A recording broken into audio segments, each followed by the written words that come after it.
ஆபி police station வாசல்ல கொஞ்சம் போராட்டம் பண்ணிட்டு இருக்காங்க. எல்லாருமே கேட்கறாங்க, யார் காரணம்? ஆமா நான் தான் காரணம் அப்படின்னு சொல்லிட்டு அபி சொல்றாங்க. உனக்கு எவ்வளவு தைரியம் இருந்தா நான் தான் காரணம்னு சொல்லுவேன்.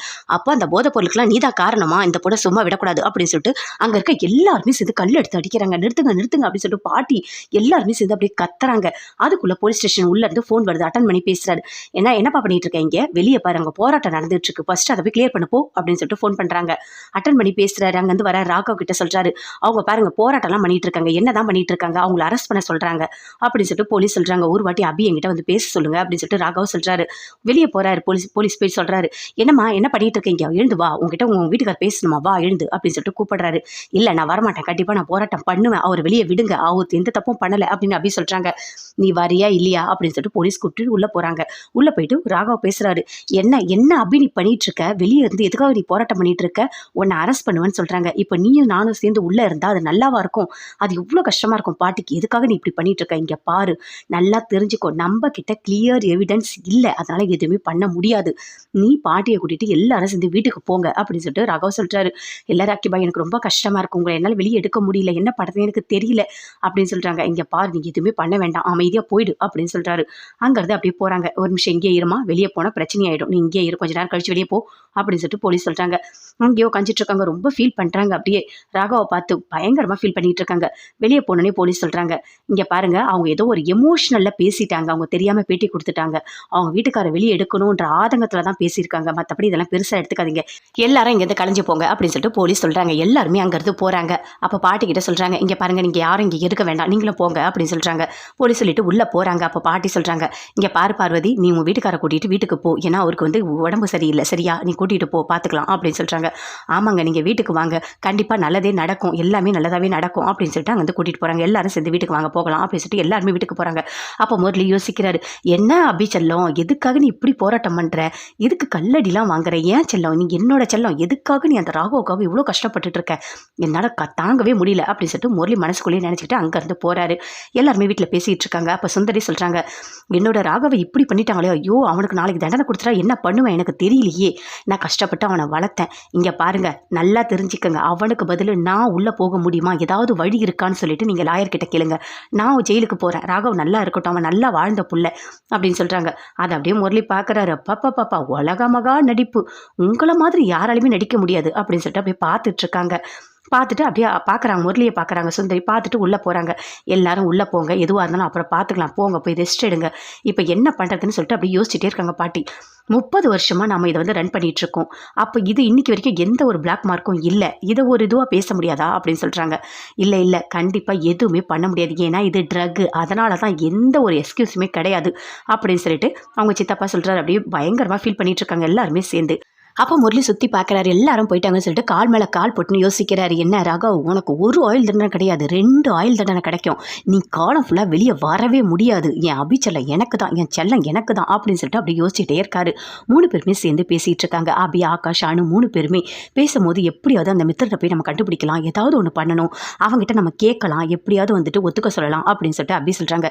இங்கே பாருங்க அபி, நீங்கள் நினைக்கிற மாதிரி எதுவுமே பண்ண முடியாது, அந்த மித்திரன் கூட அவங்க பொண்ணும் இருக்காங்க, கண்டிப்பாக இதெல்லாம் ஒத்துக்க மாட்டாங்க, இப்போ நம்ம போய் பேசினா அது நமக்கு எதிராகவே திரும்புறதுக்கு வாய்ப்பு இருக்குது அப்படின்னு சொல்லிட்டு அக்கா சொல்கிறாரு.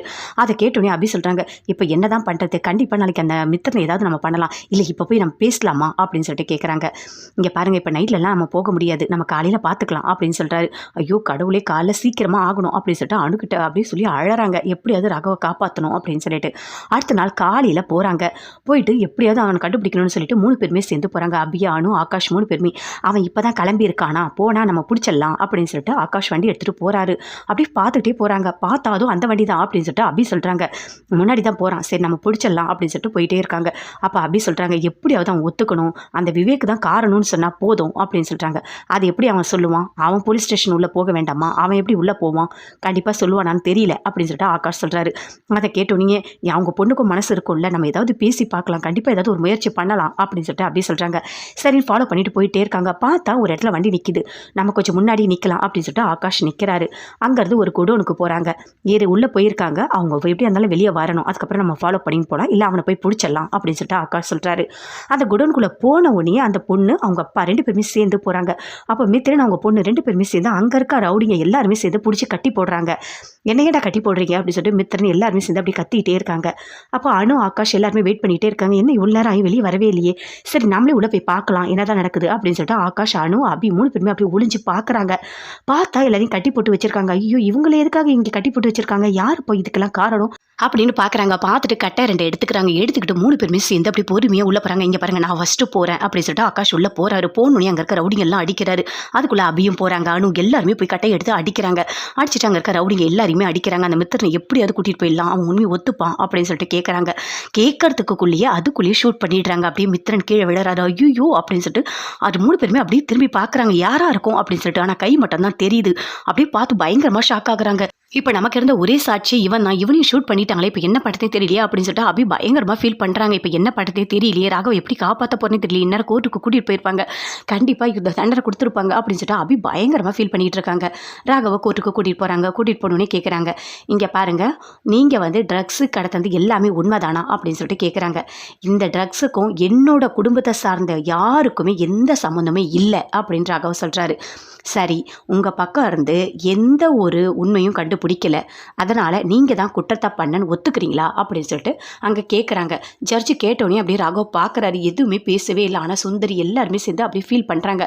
பாட்டி பயங்கரமாக ஃபீல் பண்ணுறாங்க. அஞ்சலி பயங்கரமாக அழறாங்க. ஐயோ ராகவ் உனக்கு தண்டனை எதுவுமே கொடுத்துடவே கூடாது அப்படின்னு சொல்லிட்டு பயங்கரமாக அழறாங்க. ஆனால் முரளி மட்டும் அப்படி சந்தோஷமாக சிரிச்சிட்ருக்காரு. என்ன ராகவ், உனக்கு ஆயுள் தண்டனை எப்படி கொடுக்க போகிறாங்கன்னு பாரு. ட்ரக்ஸுன்றது சாதாரண விஷயமா என்ன, அதிலேருந்து வெளி வரவே முடியாது. அதனால தான் உனக்கு இப்படி ஒரு தண்டனை நான் கொடுத்தேன். என்னோட அபிச்சலத்தோடைய நீ வாழணும்னு நினச்ச, கடைசியில் எங்கே வாழ போகிறப்ப ஜெயிலுக்குள்ளே களி தின்ட்டு வாழ போகிற. வாழ்டா வாழ், இதை தாண்டா நான் எதிர்பார்த்தேன் அப்படின்னு சொல்லிட்டு அப்படியே சந்தோஷமாக சிரிச்சுக்கிட்டே முரளி பார்க்குறாரு. ராகவ் எதுவுமே பேசவே இல்லை, அப்படியே அமைதியாக இருக்காரு. சொல்லுங்கள், நீங்கள் குற்றத்தை ஒத்துக்கிறீங்களா அப்படின்னு சொல்லிட்டு கேட்குறாங்க. ஆகாஷ் அபிகிட்ட சொல்கிறாங்க, இதுக்கு மேலே நம்ம இங்கே இருந்தால் நல்லா இருக்காது, வாங்க நம்ம போகலாம். ராகவ கோர்ட்டுக்கு கூட்டிகிட்டு போயிருப்பாங்க, வாங்க நம்ம போகலாம், இனிமேல் எதுவுமே பண்ண முடியாதுன்னு சொல்லிட்டு கூட்டிகிட்டு போகிறாரு. அப்போ அபி அழறாங்க. ராகவை காப்பாற்றவே முடியாதா, அவருக்கு இருந்த ஒரே சாட்சி இவன் தான், இவனும் இப்படி ஷூட் பண்ணிட்டாங்களே அப்படின்னு சொல்லிட்டு பயங்கரமாக அழறாங்க. இங்கே பாரு அபி, நீ அழாத சரியா, எதுவாக இருந்தாலும் பார்த்துக்கலாம் வா, ஃபஸ்ட்டு நம்ம கோர்ட்டுக்கு போகலாம், அங்கே என்ன நடக்குதுன்னு பார்க்கலாம் வா அப்படின்னு சொல்லிட்டு அபி ஆகாஷ் 2 பேருமே எல்லாருமே போகிறாங்க.